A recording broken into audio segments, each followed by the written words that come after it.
Let's get into it. We got the story from the Washington Examiner. Joe and Hunter Biden caught on 17 recordings with Burisma owner Grassley reveals FBI form, or Grassley reveals FBI form says. I love that. Yeah, that should be a semicolon and not a comma after the word owner right there. Yeah, so we can understand the syntax here. Grassley's not the owner. Right. Grassley is revealing that there is an FBI informant saying this. Right. And so this is official intel to the FBI now being released to the public.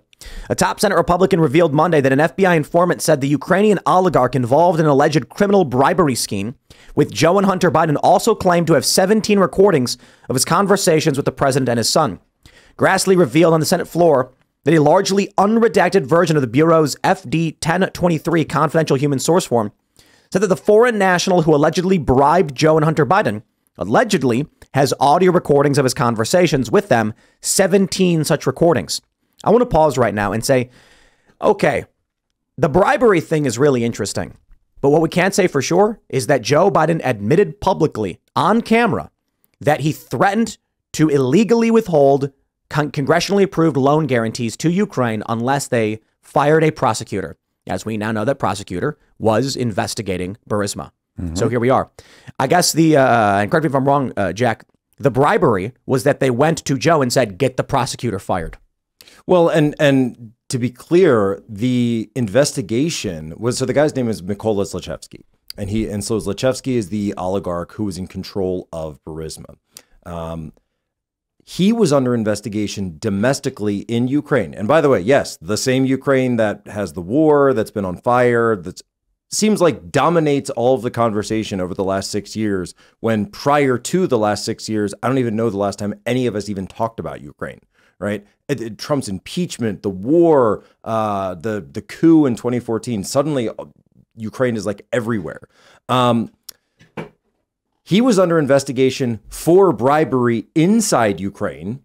Then he goes and hires Joe Biden's son, which we know publicly. He goes and hires Joe Biden's son. Joe Biden gets the prosecutor fired. Then he said he's bribing Joe Biden to stop the guy who was investigating him for bribery in the first place.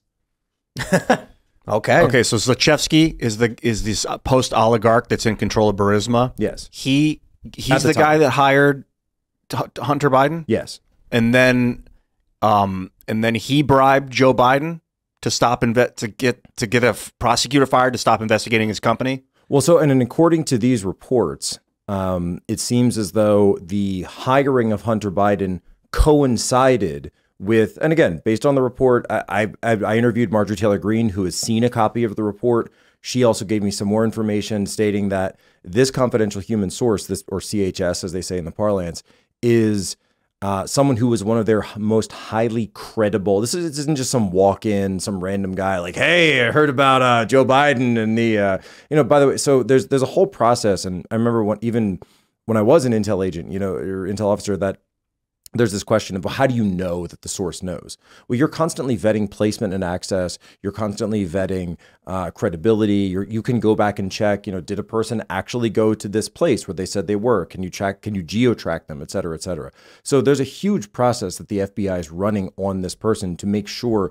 that the reports that they're giving are credible, which, by the way, could also include recordings of wearing a wire, right? As we all know from movies, et cetera. So the idea is that this informant is giving that report to the FBI and saying that this hiring of Hunter, which we knew publicly, coincided with not one but two $5 million payments, one to Hunter Biden and one to the big guy.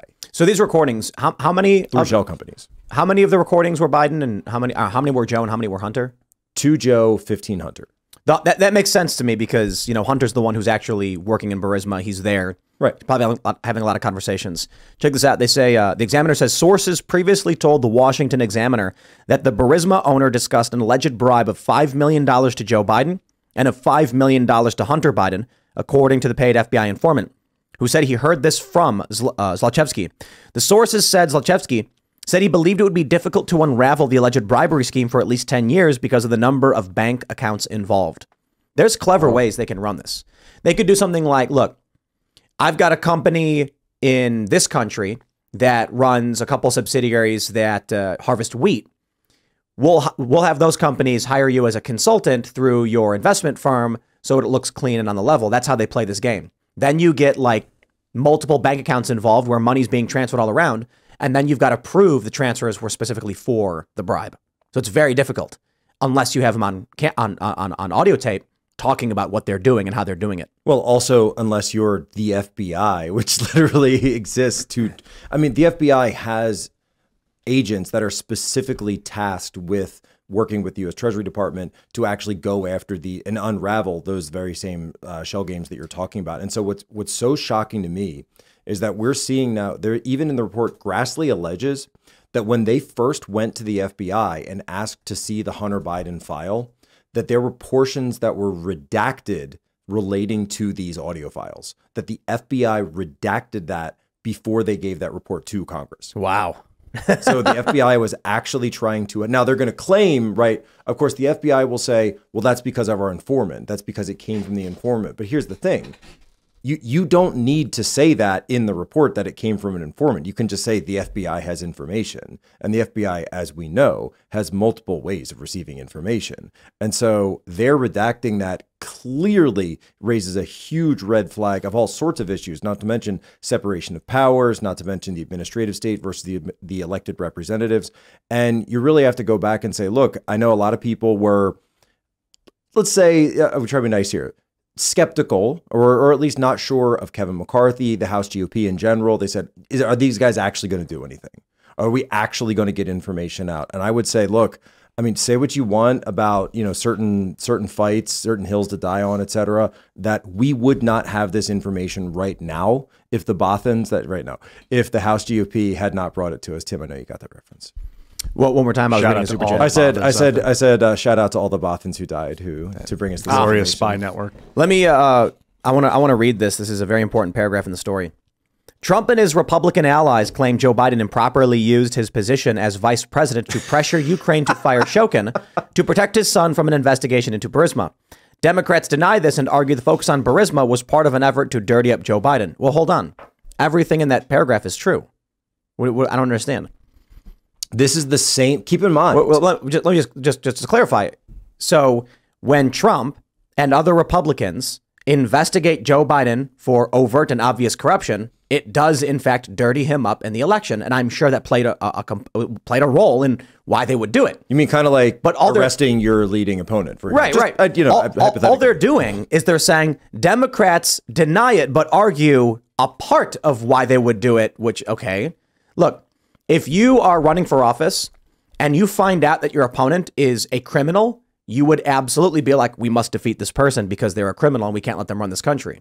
So yes, a component of what you're doing is we need to expose the dirt on Joe Biden. It's real. This is the exact same thing that all the way back in 2019 and some of these names, maybe not Zlochevsky, but I think people have probably heard the name Burisma a lot by now. And, even at a general level, these are the same exact companies and names that came up in that infamous perfect phone call between Trump and Vladimir Zelensky, right? The same Vladimir Zelensky. I got my Zelensky shirt on today. I see you guys aren't rocking. Brandon, you're close. You're close. A little bit. You're close. Yeah. But you're showing the guns off. On a whole thing. It's like Zelensky and Hawaii. But there's this idea that when Trump was talking to Zelensky and he was asking him, hey, I've heard about all of these things. I've been watching the news. I've been seeing that Joe Biden obviously at one point literally bragged about it on national TV that he got the guy fired. And he's saying, look, you're in Ukraine. You're the president of Ukraine.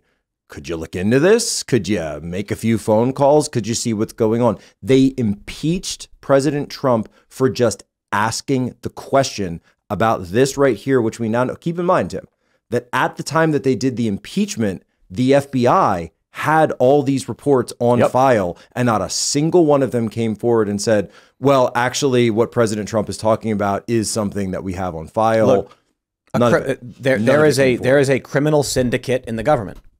I mean, I don't know how many, I don't know, but we know that the FBI is purposefully not prosecuting certain individuals. And so whoever is instructing these people to do this is part of some kind of criminal syndicate. I'm not trying to make it seem like there's a network of thousands of people with initiation or anything like that. I'm saying certain elements of the FBI, the executive branch, and the Democratic Party are absolutely subverting the law in this country in collusion with each other. End of story. There was that, you see that clip out of CNN where the guys are like, Hillary Clinton had the cell phone smashed with hammers.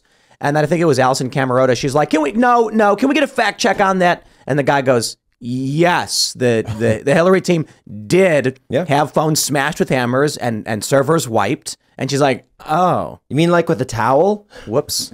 It is funny when I hear people say, like, didn't Hillary Clinton pour bleach on her computer? And it's like, oh, jeez, man. Like the BleachBit. BleachBit was an app. It was a program to purge a hard drive. Which the guy found on Reddit. Yeah, that was funny. Was that what it was? Well, no, but if you remember, he posted saying, like, I need help to... Yeah, and they found his posts on the subreddit. He's talking about, I'm working for a very important individual who really, really needs something deleted. It is crazy to me that Donald Trump is facing a federal indictment, despite the fact that Hillary Clinton did substantially worse. Exactly. For a fact, we know she had classified documents in her private server that she kept, and it was destroyed. And all of those emails, the 30 plus thousand that we know of, were public records that she destroyed, and nothing happened. And she posted that picture of her hat, but her emails, and smiling. It's like, they broke the law. They got away with it. And now that Trump's getting arrested, they want you to know that they will keep committing crimes and nothing will be done. That's why I was talking to Jack before the show. And I'm like, well, what's the next, like, what's this long game going to be? Are they going to come out in the media and be like, but you guys, Joe Biden had to get the prosecutor fired. Otherwise, we wouldn't have had any protection against Russia when they invaded Ukraine. We did all this manipulation for your own good. Like, if they're just going to one day just flip the lights on, admit it all, and say it was for your own good, and then 90% of the population will just believe it with their jaws slack. Like, that's my fear. Well, you're right. You're actually right about that. That's always been the playbook when it comes to one of these things, because the first time you say it, it's, well, that's a conspiracy. That's not happening. And as Tim pointed out, that some of them are actually getting it wrong, and they're still pulling that out for the email server when actually we've gone past that one. So the first thing they do is they say it's a conspiracy. Then the next thing they do is they say it's contested. Then the third thing they do is they say, well, this helps Republicans, and that's the only reason Republicans are going after for it. And then finally, once you've completely proven something beyond the shadow of a doubt, they'll say, well, okay, it is happening, but it's good. It's happening and it's happening and it's good. And here's why it's good for the country and everyone. And that's why it's happening. And how dare you stand against us for letting this happening? So I don't know if that's exactly the reason they'll give, but I think you're 100% right in that they will at some point come out and say, you know, these payments were made for the betterment of Ukraine, the security of Ukraine, and Hunter Biden was secretly working on an exchange program for certain forms of Ukrainian women on a need to know and a special access visa, for the really, high talent. People will come to me then. I'm trying to shadow campaign this myself. In a few months, they'll come to me whenever after this comes out, and they'll be like, but Ian, it was good that what they did with Biden, with the getting the people fired. And I'll be like, now I've got to figure out how to explain to them why it's not. I need to be so laser focused. I need to know Mykola Zlochevsky inside and out, Victor Shokin inside and out. These names, Mykola Zlochevsky. Bro, we have talked Victor about Shokin. Those two guys maybe like 500 times. And I tell you, it's like I hear it. It's like it's washing over my brain every time. Russian guys, Ukrainian names, words like Burisma, Victor Shokin, Mykola Zlochevsky. Zlochevsky was an oligarch that owned Burisma. Correct? Correct. Fled the country during these investigations. Matt Taibbi reported around a dozen, I believe. And Biden comes in and gets the prosecutor fired. Which was Victor Shokin, the prosecutor. Victor Shokin. So these are the Victor names. Shokin signed a sworn affidavit saying that he was fired because of Joe Biden. That the Ukrainian officials came to him and said, we have no choice. Biden said we have to fire you. Maybe he swore. He swore to this. There's also, and this is coming back around again, that there's audio that was released by OAN years ago of phone calls between Biden and not Zlochevsky, but Poroshenko, who was the previous president of Ukraine, Petro Poroshenko, prior to, they call him the chocolate man, the candy man, because he was like sort of a chocolate oligarch.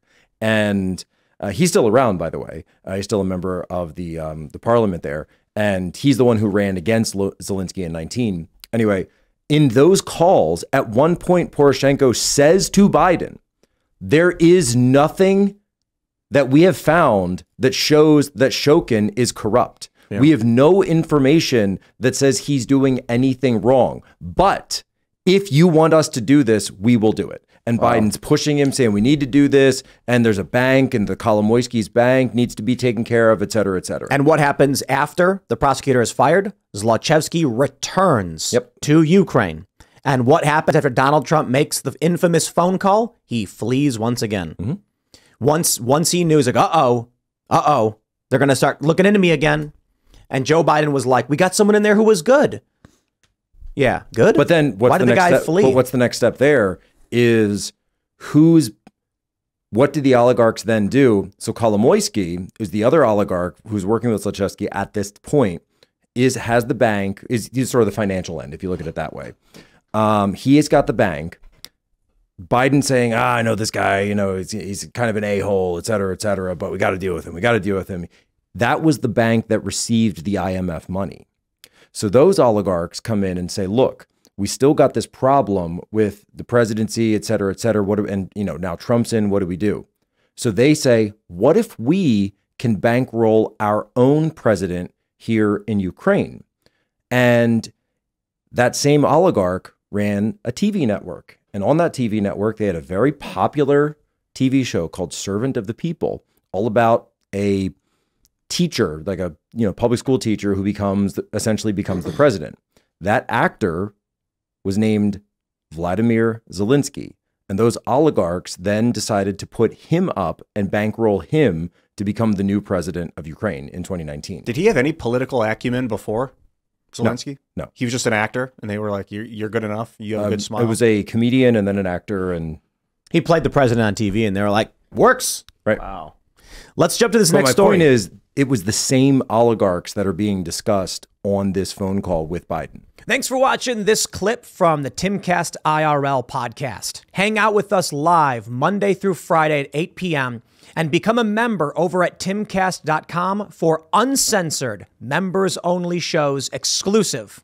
Thanks for hanging out, and we'll see you all next time.